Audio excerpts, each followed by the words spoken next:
Bonjour mes amis! Σήμερα θα σας ταξιδέψουμε στο Παρίσι του 18ου αιώνα. Το στούντιο του φωτογράφου Γιώργου Καλφαμανόλη μετατρέπεται σε ένα γαλλικό φούρνο με τη Λάουρα Νάργης ως μια άλλη Μαρία Αντουανέτ να μοιράζει ψωμί και όχι παντεσπάνι στον κόσμο. Allô madame, comment ça va? Bonjour, ça va très bien, et toi? Moi aussi. Ah, très bien. Qu'est-ce qu'on va faire ici? Pardon?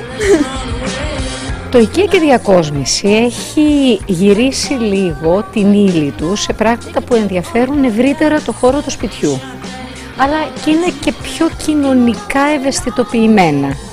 Έτσι λοιπόν ασχοληθήκαμε με αυτό που είπε η Μαρία Αντουανέτα, την ιστορική φράση όταν της είπαν ότι δεν υπάρχει ψωμί για τον κόσμο, σε παρόμοιες εποχές κρίσης όπως τώρα. Είπε τη φοβερή κουβέντα «Ας τους δώσουμε τότε παντεσπάνι».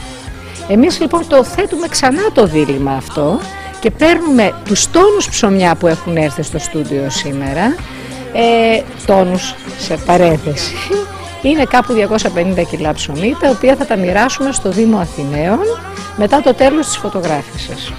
Το IKEA προσπαθεί να δώσει πρακτικές λύσεις.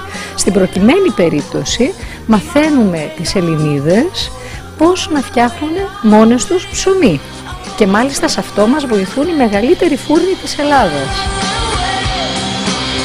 Τι κάνουμε εδώ?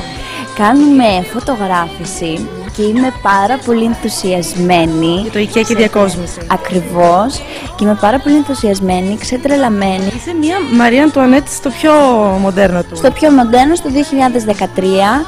Και ούτως ή άλλως η εποχή της κυρίας Μαρίας μου αρέσει πάρα πολύ. Θα έδινα τα πάντα να ζήσω σε αυτή την εποχή. Αυτό το μπαγόκ, δεν ξέρω, τα πάντα δηλαδή. Θέλω ακόμα και το σπίτι μου, όταν πρώτο Θεός κάποια στιγμή χτίσω και καλά, να το έχω και μέσα έτσι όλο. Λίγο πιο μπαρόκ. Μπαρόκ τελείως. Είναι πάρα πολύ ωραίο. It's my favorite. Τώρα το σπίτι σου πώς είναι? Μήνυμα. Μένεις μόνη σου? Όχι. Ωραία. Έχω ψαράκια, έχω χελωνάκια. Έχω μπόλικο πράγμα στο σπίτι. Είσαι φιλόζωη. Κανονικά.